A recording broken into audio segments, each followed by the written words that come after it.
This is Dr. Meena. Good evening. Hi, Dr. Meena. So I'm actually going to quickly put you on hold and we'll get you on the show. Okay, all right. Thank you. Sanitary and boost the immune system. I think that we've just all lost our ever-loving mind and we're getting nuts. And so we've got to just cool out, people, right now. Our best defense is building the immune system and staying clean. Those two things. And if you can do that, you absolutely have to do that. There's not a choice. Meena from Heal and Cure is with us, and she's got some ideas to help our listeners feel empowered and informed. How are you, Dr. Meena? Hey, Jen, I'm very well. Hey, thank you for having me on your show. And we are here talking about the burning question of the day, COVID-19. And, Jen, we reached to this situation of exploding pandemic in 4 months. We went from no case to close to 400,000 case, 1,200 itself in Chicago, and almost 20 people died because of the disease itself. And these numbers are expected to get worse. But what we are here talking about is how we can naturally boost our immune system. So even if this virus finds us, our body can put our best defense forward. And Right. before we dive into it, I first want to thank our healthcare team who are at the forefront of this crisis, helping the sickest. God bless them. Yeah, absolutely. And do you have enough? Are you okay with your masks and all the other supplies that you need and the Purell and all that stuff? Yeah. I know it's been short. Yes. Everyone's struggling with this. Right. By grace of God, we are doing good. We were proactive. And as we challenge the situation faced, we have progressed to a complete telemedicine this time. And we are helping our patients through the phones and the other virtual platforms to help them through this situation. So now I've heard some sort of mixed messages, and I want to clear this up for our listeners because obviously we need to have good digestion and good food coming in, very healthy foods and fruits and vegetables and all of that. But as far as symptoms, I think people are kind of getting caught up in their head, and they think if they have a fever, we are in flu season, people. Right. And we are yesterday we got some snow, but things were blooming. And so we are also in the allergy season, and the symptoms for this are very much alike. Do you have allergy? Do you have common cold? Do you have flu? Or do you have the corona? This COVID-19, 86% of the time, people will have very mild symptoms to no symptoms. It could be a low-grade fever, but more so if you get a little cold, cough. But those symptoms, if it gets to your breathing, if you're feeling short of breath, if you're running fever, and if you have a deep-throated cough, that is the sign. Basically, when you have the breathing difficulty, that's what is telling you that it's time to go to the hospital. But allergies can present these symptoms too. Yeah, See, Jen, a really important part, this virus is super contagious. And sooner or later, it's going to find us. But I want every listener to the show and every life we touch to be falling into the category of vectors, we say, who have mild to no symptoms.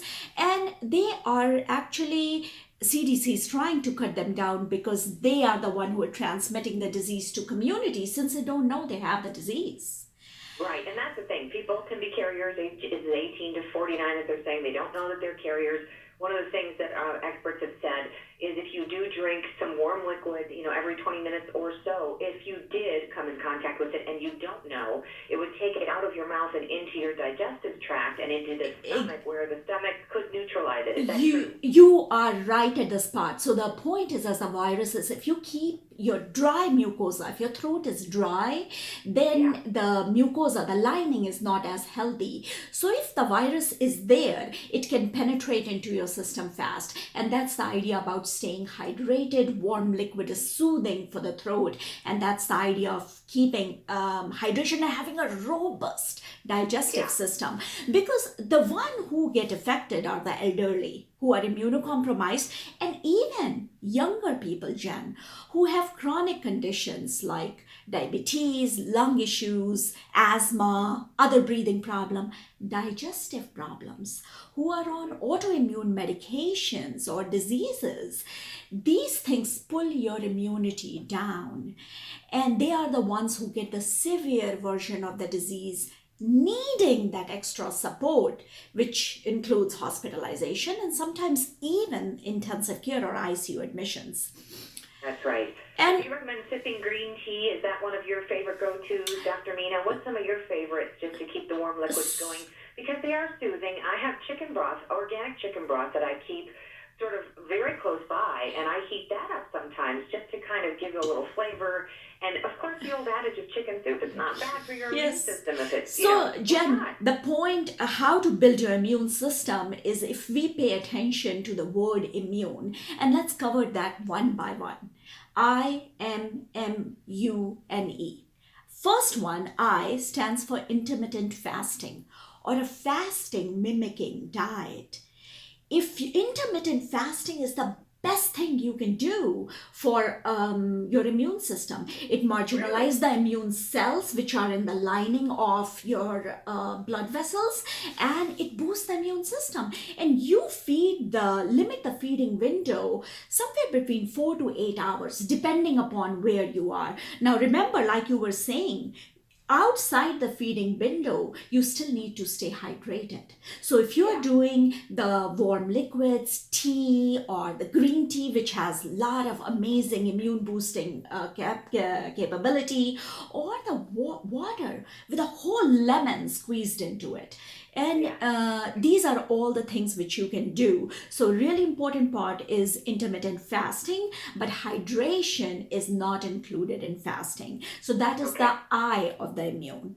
Now, if we go to the M, the first M is to maintain a good digestive health, because 70% of your immune system resides in your gut.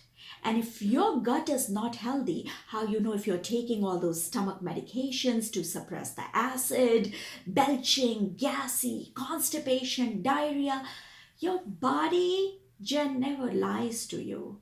If it has been giving you these symptoms, it's knocking at you. It's trying to tell you, hey, something is wrong and pay attention to me. And maybe this is your wake-up call to begin your journey to wellness. Yes. Probiotic, take the prebiotics to improve the digestion. Excellent. The second M, mimicry, that is really interesting concept. You know, these are the molecules which resemble the real molecules, like fake sugar, fake butter. A better word for actually molecular mimicry could be toxins. These are the things which are there in your food. You know, when you buy a processed food, the words you cannot say. And these overwhelm our system in a way that we cannot perform the essential functions like our own immune response. So body gets so busy dealing with these toxins that the essential functions which are conducted by the liver, they get jeopardized. So you never want to get into this fake stuff, including in the diet soda, diet pop, the juice, 0 calorie, sugar free. That's really all synonymous with poisons. That's right. And I'm sorry, it there's is formaldehyde in diet soda, people. You use that to sanitize tools. Yeah. You really want to put that in your body. Okay, let's get to unwind. We just have a couple minutes here, Dr. Meena. So unwind is the U. Oh my God, yes, that is the unwind, relax, sleep. Going through the whole cycle of the sleep, getting that 7-8 hours of sleep is really crucial for your immune system. N is for nutrition, which is what we were talking about, having that rainbow every day. Those colorful nutrients, phytonutrients, which boost up your immune system. Vitamin C, which we were talking about, the lemon. Remember always, Jen, real food for real people. Don't get into the processed food. Try to eat it as close to the natural state it's found.